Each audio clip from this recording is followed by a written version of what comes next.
Guys அஸ்ஸலாமு அலைக்கும், welcome to தஹாஸ் kitchen. இன்றைக்கி தஹாஸ் கிச்சனில் என்ன பார்க்க போகிறோன்னா, நாங்கள் எங்கள் ஊரில் ஏரியில் தண்ணி வந்தது அப்படின்னு சொன்னாங்க. நாங்கள்லாம் போய் நல்லா தண்ணியில் ஜாலியாக விளையாடிட்டு வந்தோம்.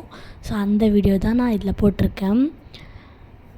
நாங்கள்லாம் நல்லா ஜாலியாக தண்ணியில் விளையாடினோம். எங்களுக்கு ஒரு மீன் கூட கிடச்ச உடனே அந்த மீன் எடுத்து நம்ம அந்த தண்ணியிலே போட்டு வந்துட்டோம்.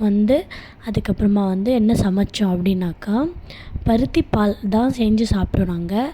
பருத்தி பால் நான் காலையிலேயே ஊற வச்சிட்டேன். அதுக்கப்புறமா அரிசி கூட ஊற வச்சுருந்தேன்.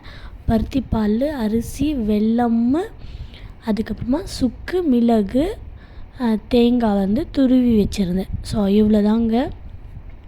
நான் பருத்தி பாலும் அரிசியும் போட்டு நல்லா மிக்ஸி ஜாரில் அடித்து இந்த மாதிரி பால் தனியாக, சக்கரை தனியாக எடுத்து வச்சுக்கணும்.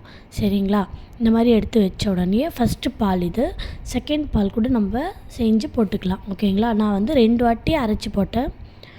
இந்த மாதிரி 2 பால் நான் அரைச்சி போட்டு இது ஸ்டவ்வில் வச்சுட்டு, இதுலேயே வெல்லம் நம்மளுக்கு எவ்வளோ இனிப்பு தேவையோ ஸோ அவ்வளோ நம்ம வெல்லத்தை போட்டு நல்லா கரைச்சிக்கணும். இந்த மாதிரி நல்லா மிக்ஸ் பண்ணிகிட்டே இருந்தால் கரையும். நம்ம அப்படியே விட்டால் கீழே அடி பிடிக்கும். ஸோ இப்போ நான் தட்டி வச்சுருந்த சுக்கு, மிளகு, ஸோ இது ரெண்டுமே இதில் போட்டுறேன். போட்டு நல்லா மிக்ஸ் பண்ணிடுறேன். இந்த மாதிரி கட்டியெல்லாம் போன உடனே இந்த மாதிரி கொஞ்சம் கொஞ்சமாக கலர் சேஞ்ச் ஆகும். ஒரு லைட்டாக எல்லோஷாக வரும். ஓகேங்களா? இந்த மாதிரி கலர் வரும். இந்த மாதிரி கலர் வந்த உடனே நம்ம என்ன பண்ணணும் அப்படின்னாக்கா, தேங்காய் துருவி வச்சுருக்கோம் இல்லையா, இந்த தேங்காவை எடுத்து இதில் போட்டுடணும்.